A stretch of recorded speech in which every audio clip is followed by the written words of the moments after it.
ini kita akan mulai training kita. Semoga hari ini hari menyenangkan buat kita semua ya. Belajar tentang leadership dan kepemimpinan bersama saya, John Alfonso dari. Nah, strategi saya adalah ya kerja keras dan cerdas gitu kan ya. Harus pinter, harus nilainya lebih dari orang lain. Karena di perusahaan asing itu kan mainannya kan bukan soal hadir jam kerja.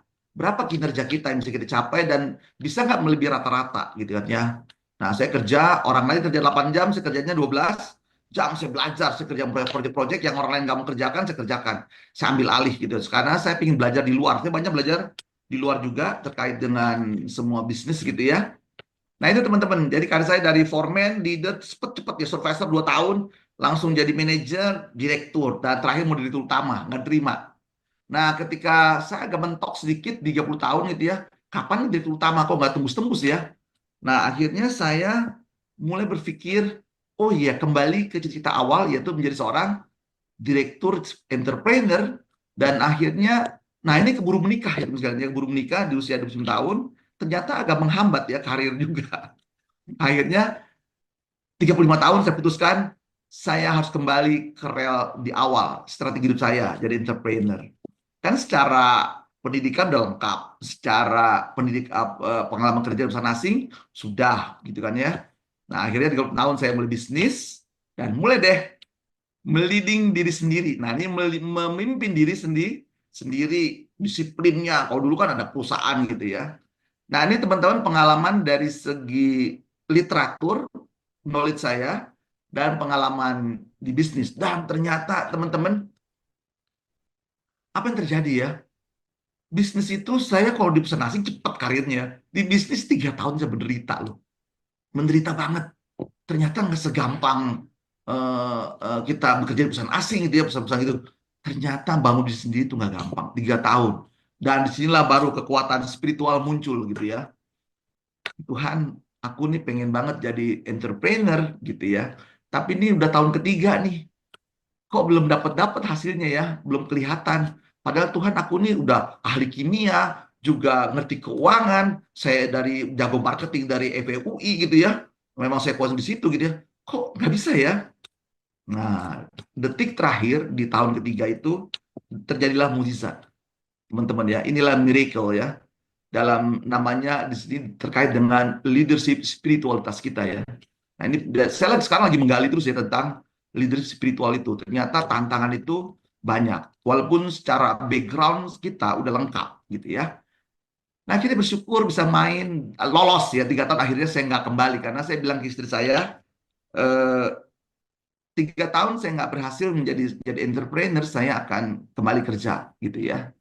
Nah itu pengalaman saya teman-teman dalam dunia pendidikan dan dunia bisnis gitu ya. Dan hari ini saya menikmati banget bisnis-bisnis itu. Jalani tentu jatuh bangun. Yang bangkrut banyak ya. Jadi teman-teman, saya mau cerita nih nanti ya, beberapa pengalaman saya memimpin. Saya jatuh, saya bangkrut lagi, saya bangkit lagi, fight lagi di lapangan gitu ya. Nah jadi saya mau sharing ke teman-teman nanti pengalaman teoritis, pengalaman praktis, pengalaman sukses, dan pengalaman gagal. Nah leader ini pasti mengalami itu semua. Teman-teman, sampai kapan? Sampai akhir hidup gitu ya. Jadi teman-teman, mari yuk kita sama-sama kita belajar, dan saya akan sharing teman-teman, tentu leadership ini dari pengalaman literatur saya tulis materi-materinya. Nanti Nur materi dikirim Nur ya, di sharing ya materi-materinya ya, supaya bisa belajar. Yang kedua dari pengalaman praktis gitu kan ya. Nah tentu nanti pengalaman leadership saya ini pertama memimpin diri sendiri dulu. Gimana memimpin diri sendiri? Karena saat kita jatuh, gimana sih kita bisa fight, bangkit? Ya. Kedua, bagaimana memimpin secara spiritual diri kita. Nah, kan kita punya peran spiritual ya. Nah, itu dia. Lalu peran kepemimpinan dalam dunia sosial. Kan teman-teman kan juga berkeluarga ya. Sosial itu kan nanti ada 3 level ya. Keluarga kecil, keluarga besar, komunitas. Nah, gimana bisa mimpin itu, teman-teman? Nah, buat saya leader itu boleh hebat di dunia profesional, tapi kalau gagal dalam dunia sosialnya sedih banget gitu kan ya. Maka saya bertaruh habis-habisan untuk keluarga saya gitu ya. Gimana keluarga saya bisa meneladani saya gitu kan sebagai pemimpin. Anak saya dua, satu sudah psikolog UI lulusan, tapi dia memilih jalur ke spiritual. Anak saya kedua lagi ngambil spesialis FKUI juga. Jadi anak saya meneruskan cita saya, nggak ingin gagal. Jadi papi semangat ya, aku yang lulusin gitu ya. Lagi ngambil spesialis, istri saya psikolog gitu ya. Nah, jadi teman-teman nanti saya jelaskan ya, pemimpin dalam dunia spiritual, dalam dunia sosial. Sosial itu ada 3 grade ya, keluarga kecil, keluarga besar, komunitas. Kan kita banyak terlibat bagi sosial kita ya. Lalu ketiga, kepemimpinan di dunia profesional. Nah, itu beda-beda tuh model leadership-nya ya. Nah, tadi kan ya memimpin diri sendiri, personal, memimpin dalam dunia spiritual, dunia sosial kita, dan dunia profesional. Nah, ini yang saya mau sharing ke teman-teman 2 hari ini. Semoga nanti kita bisa berbagi ya. Di sini saya yakin Bapak Ibu nggak nol ya, nggak nol. Jadi mari kita saling sharing, saling berbagi. Mungkin dari berbagai studi kasus nanti dari teman-teman bisa kita berbagi nih. Dan diharapkan dari training ini teman-teman pertama punya kompetensi ya, punya kompetensi leadership-nya. Karena kan dalam dunia HRD itu kan ada prasyarat bagi seorang profesional dalam rangka kenaikan jabatannya, dia harus punya kompetensi di leadership and communication. Nah, itu ya. Ya, itu bukan itu saja ya, kompetensi. Nanti kompetensinya di semua aspek. Baru nanti bicara tentang bagaimana bicara metodologi. Metode, karena saya orang science, orang-orang masih belajar terus, saya akan ajak ya teman-teman belajar metodologi dan strategi. Bagaimana perkembangan dunia leadership sekarang ini, gitu kan ya. Nanti yang cocok gimana? Nanti teman-teman bisa mencari ya, karena teori-teori kepemimpinan itu ada banyak, banyak banget. Nah, nanti teman-teman saya akan ajak nanti mencari ya, yang cocok dengan Anda yang mana tuh, gitu kan ya. Nah, baru nanti bagaimana bisa mengimplementasikan ya semua berbagai tools. Dan buat saya, nah ini saya mau to the point ke teman-teman ya. Leadership itu pembelajaran seumur hidup. Seumur hidup ya. Jadi yang saya dan teman-teman nggak boleh berhenti. Seperti sekarang ini saya lagi belajar kalian ya. Jadi teman-teman kita semua di sini, kita sama ya saling belajar. Karena saya pun juga lagi belajar juga nih teman-teman. Nanti silakan nanti teman-teman bisa. Berikutnya Pak Dendra, udah bisa respon Pak Dendra? Belum ya, masih segar mukanya. Kalau nanti udah belajar mulai pada kusut. Oke, yuk silakan Kokom semuanya atau Nur di foto grup kita. Ya, Bapak Ibu, saya hitung, izin saya ambil fotonya. 1, 2, 3. Oke, Boleh minta jempolnya, Bapak Ibu? sip, jempol, semangat terus. 1, 2, 3. Ya, Terima kasih banyak. baik teman-teman, terima kasih untuk perkenalannya. Jadi saya bisa tahu latar belakang teman sekalian. Sekali lagi intinya tujuan kita berkenalan adalah siapa tahu ada yang butuh informasi. Oh, saya pernah kenalan nih, punya teman tinggal WA aja nanti boleh sharing WA teman silakan aja ya.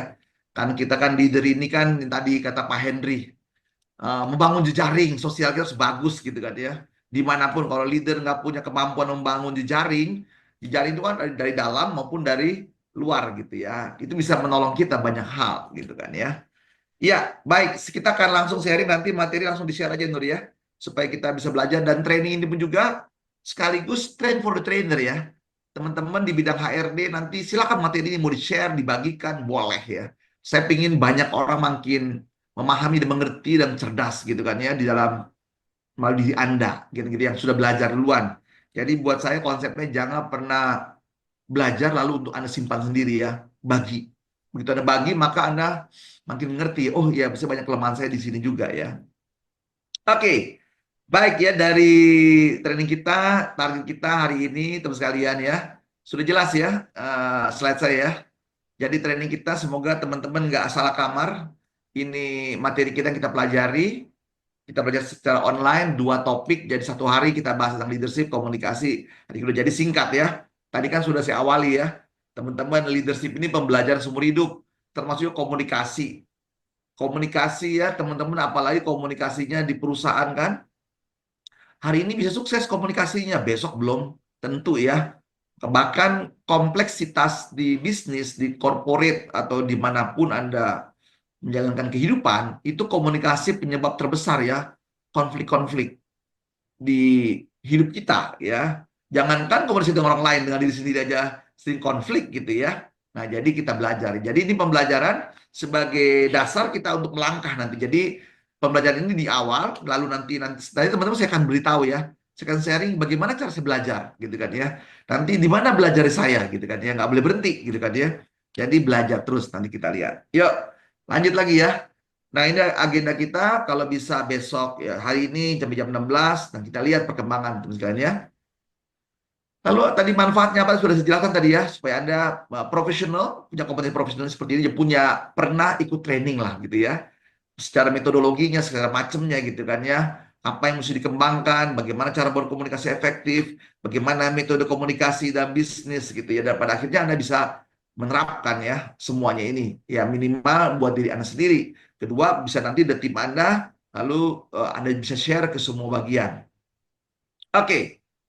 Teman-teman, pemimpin yang hebat itu dari pengalaman saya sampai hari ini ya, yaitu pemimpin yang jelas bisa mencapai target.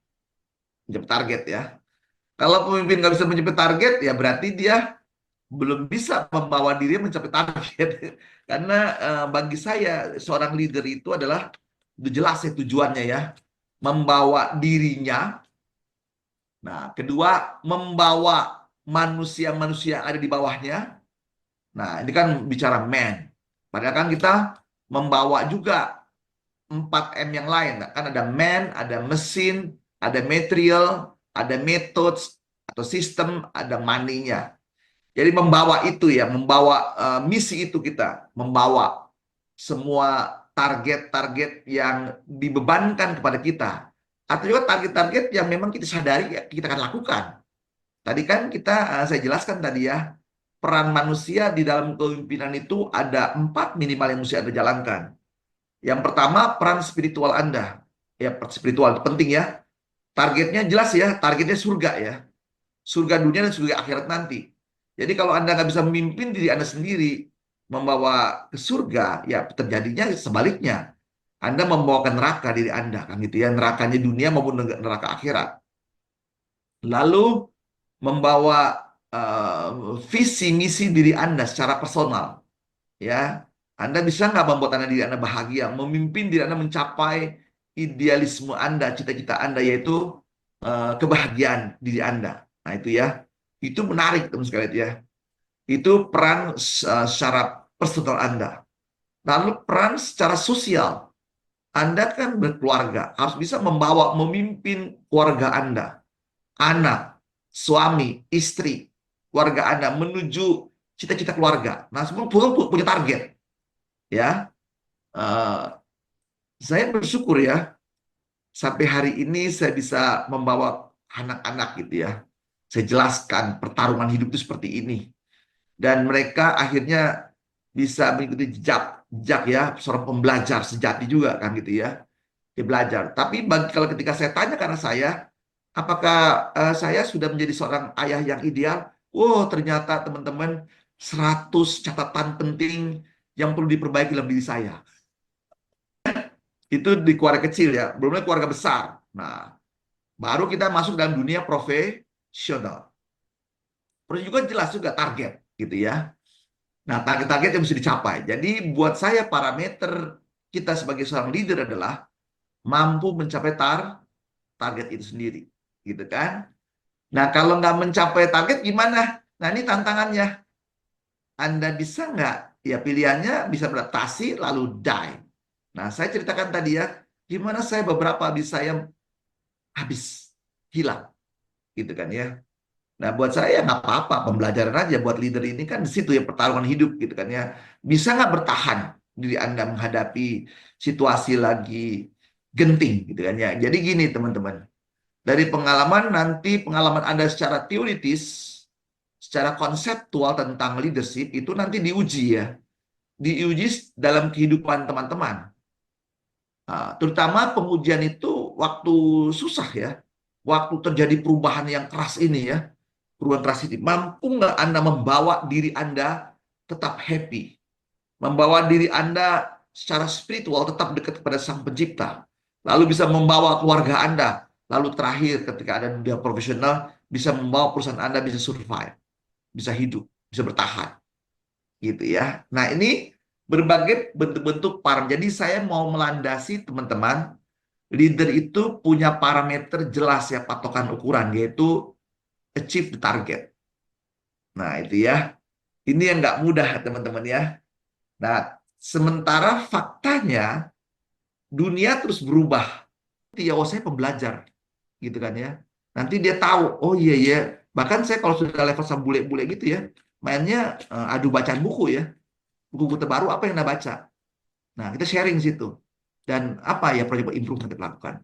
Jadi teman-teman siap belajar mau berapa halaman per minggunya tadi PR-nya. Jadi besok tolong Anda bikin komitmen untuk buku-buku yang Anda baca. PR lagi Pak Johnson, PR lagi. Enggak, ini sifatnya kesadaran diri kan. Tadi motivasi dua kan ya. Kesadaran diri atau faktor ekstrinsik. Kalau ekstrinsik dari trainer. Ini perintah trainer. Enggak ya teman sekalian ya. Jadi harapannya sih kesadaran diri teman-teman. Sekali lagi teman-teman, tetap semangat. Oke. Kita besok ketemu lagi. Bicara komunikasi, tesnya tolong dikerjakan. Sebelum pulang nanti nih kerjakan supaya nanti staff saya bisa mengelompokkan, nanti bisa share ya. Sekarang saya kembalikan kepada Nur. Terima kasih, selamat sore. Terima kasih Terima Bapak kasih, Johnson. Terima kasih, Pak. Pak. Jadi semuanya. Sampai besok. Kita mulai jam 9 besok ya, Bapak Ibu. Oke, baik. Bu, Pak di SCTS nya ya, dikerjain. sudah Pak. Udah ya. Makasih, kita live sama-sama ya. Baik, Terima Pak. kasih. Terima kasih. Terima kasih. Terima kasih. Kasih. Sampai besok. Sampai Bapak ketemu. Ibu. Terima kasih. Pamit.